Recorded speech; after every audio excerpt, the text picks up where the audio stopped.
So I had not done a video about our undercarriage on the 830. It happened so quick that I really didn't have time, because we took it on a Wednesday evening after work. Took it down to B&G at Philadelphia, Mississippi, and then we brought it back the following Wednesday a week later. So they didn't even have it an entire week, and got it done and got it fixed up. On the track machines, people have commented on it. You don't really see any rollers on them, and I've been told one time the reason why, but I can't recall why. But like the track machines, most all of them are going to be flat with just slides on them. Is what's going to be on them, because they've got so much power. These machines are just mind-boggling powerful. One thing that we did do, or they did, is they put some spacers on these slides up here to raise them up some, because you can see the block in there where it was there. And I think, I'm not sure, I can't see, but I want to think that they may have put some on the bottom too, on the bottom rollers. I may be wrong on that. Derek had to correct me on that if I am. But so we went, it's got Burkos back on it and pads and everything. It was completely ruined. So if you've never fooled with tracks, I'm going to tell you a couple of things. Each time that we've had to break these pads and put track drives on it, each time that we've had to do that, they would always take and burn these bolts off on the top. If you've got a track machine, I don't care if it's a bulldozer or anything like that, and somebody fires up a torch, do not let them cut them bolts off the top of the pad up there, because if you nick these pads with a torch, you have ruined that pad. And then also, never reuse the track bolts, ever. Put new bolts in it if you do it. So if you're going to take the pads off and you go and use a torch, blow it off from down here, you can see they're sitting on there a lot straighter. Just a few things to kind of help some folks out maybe. So we were hoping, we put sprockets on this thing, I believe it was in August, or maybe in late July, I can't remember. We were hoping to run this thing, probably get it on through the winter with the sprockets. We're going ahead and replacing them, because the sprockets wasn't that costly. But when Derek throwed that track off that day when we were on this other job over here just down the road from where we're at now, that pretty much shot the tracks. And Derek had never been part of a track putting back on party, and I don't think he realized it was going to be what it was going to take to get the track back on the machine. And he quickly found out. I have done one on an excavator, one on a bulldozer, one on my machine. Had a track come off a roller on Kevin's. It didn't come completely off. And then this machine, and I haven't had any of them that were just like a cakewalk to put back on. And this one actually went back on decent. I mean, we did it in like under an hour, I guess. But so I was gonna film it when we got it back. But of course, we got it back on that Wednesday evening. I was gonna catch that. I was sitting on the 4-lane. I was gonna catch him as he was coming in with the detach. And I had the drone on the top of the truck, pulled over on the side of the 4-lane. I was actually gonna fly along beside him as he was coming in reform. Well, the problem was the bottom fell out, and I had to jump out, grab the drone real quick. I was watching him on the tracker. He's gonna make a really cool shot to bringing the machine back. And man, it didn't work out in the rain. You can't fly the drone in the rain. So I grabbed it, put it back in, and then that Thursday is when Jill and I left to go to the climbing competition. And then we were gone that Thursday, Friday, and then that Saturday and Sunday also too, so we didn't get back till Monday. Man, look at that clay right there. That's some good. There's some spots of good stuff up here every now and then, but not often. It's primarily a lot of sand up here. So that's what we did. It's everything on it is completely new, and got it done.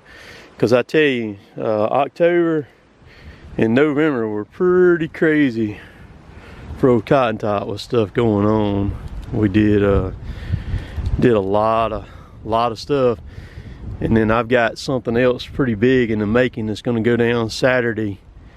I'm going to travel during the day for that, and it's going to be pretty cool. I think a lot of y'all are going to be interested in it when I post the video on it. Probably post a video on it sometime during the next week sometime there, but I just wanted to show all this.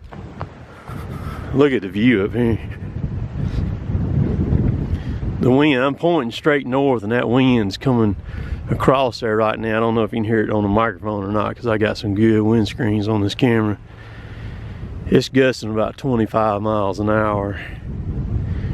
Wind chill's down in the 20s right now, and so you can, that wind about cut you like a knife coming across them hills right now.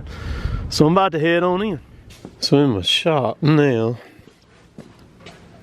this is my longer trailer right here. Since I built this trailer, it's always had a round plug on it, which back in the day that was kind of the going thing, and then everything swapped over, most everything swapped over to the 7-way flat. So I got tired of sticking an adapter in there and all that, so I got a 7-way flat to swap it over to. Now of course the problem is, which I knew this going into this, I was going to have to lengthen this a little bit to make it work, because especially with the B&W Stow and Go, it actually sets the trailer tongues back a little bit further than most normal hitches do, about another couple, probably a couple of inches or so. So I actually have a spool of this wire right here, which is trailer wire. I think it's a 6. It's a 6, I believe, in there. I think it's what's in there, 6 strands. Yeah, 14/6. And I've cut a little piece of this off, and we're about to splice it all together. So the thing is, when I wired this trailer, I actually didn't do it with trailer wire. I did it with a 12 gauge good wire. So of course it's not color coded right, which is no big deal. I'm about to go get my voltmeter, and I'm gonna ohm out my ground. I've got my ground grounded right there. And then I actually ran it in metal conduit. Look at that. So when I wired it up right. So I'm gonna ohm it out and get my ground. If I said that right, ohm, I don't know, but I'll use my voltmeter to figure out which one the ground is, and then I'll take my NOCO then, and I'll get my right and left with it. I'll just connect it up to it and power it up, see which one is which, and then we will be good to go. So it's really no problem to do it. So I don't know if I'll film it as I'm going along on this, because sometimes I hate fooling with the camera, messing with it. I may set it up here in a minute. Once I kind of get going, start splicing, I may do some, but I'm just gonna butt connect, and then I'm gonna electrical tape the heck out of it. I thought about soldering it, but I'm not gonna go to that length. We're just gonna butt connect them up real good and let it ride like that. So see, I've got a black, I got a blue, and I got 2 greens. Now why on God's green earth I didn't use that black right there on the ground, I have no idea. I'm not sure why I didn't do that, but I didn't. One of the grounds is one of those 2 green right there. So let's get her figured out. So that green I got bent over right there, that's my ground. All I do is take my fluke and put it on that right there, and when you just take one end of it and put it on the wire, and then the other end on the trailer, And so when it goes aground, it just, listen, hear that? So that lets me know that that one is ground. So like if I put it on this green one here, touch it on the trailer, it won't tone, it won't do anything. Or so that's how I just figured out that was the ground right there, just in case anybody was wondering. Good test meter is very handy to have. Like I said, I don't know all the electrical terms. I know how to use them real well, and I said ohm and out. I don't know, it may not be ohm and out, I don't know, but or continuity or something like that is what it's called. I'm not sure, but that's how I do it, is like that. All right, this is where I'm at right here now. I don't think the camera's focusing good.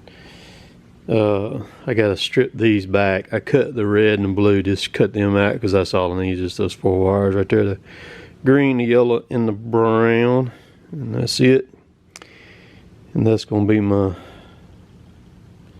junction in right there, and then this will go into the plug that I got in my hand right there. This is what it looks like, the plug fit together with the extension on it there.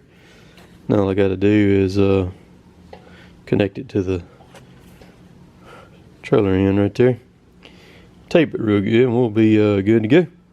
Alright, so now we got the NOCO out, and remember, on a NOCO, if it doesn't detect any current, it's not going to do anything. So you got to make it manually go, which is what we're going to do here. And you just hold this button down till everything starts going. You'll see the voltage pop up right there, and then that'll let me know that this is hot. I've got the ground grounded right there. So all right, she's hot now coming out here. So all I got to do is touch one of these to this and see which one is what. I need to get my tripod out and do this is what I need to do. Let's see here. Okay, so that's the right side. See it right there? So this green right here is the right. Okay, let me connect it up. Now all I need to know is which one is the left and which one is the running lights. This is probably going to be the running lights right here. No, this is the left side. See it right there? So that's the left side. That's going to be the black. So that's going to mean this blue here is going to be the running lights or brake lights right there. Let's see. Yes. See them both coming on? Okay. So the black is the left. So we're going to connect it to the yellow right there. Alright, let's do this.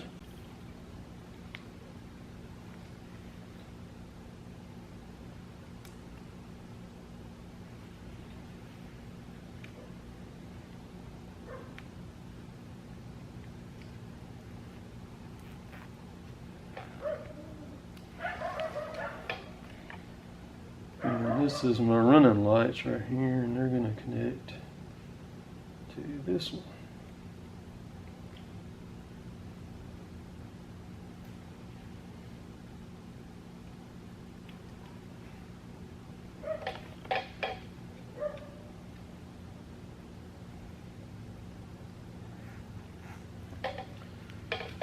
That's a neat thing about this NOCO is you can kill the power while it's still on. You can kill the power going to the leads right there.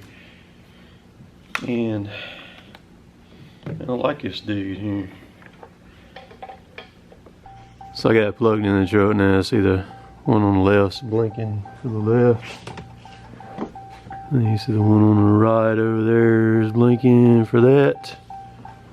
And then we're gonna cut on the tail lights. They're on. Jump in here and hit the brake.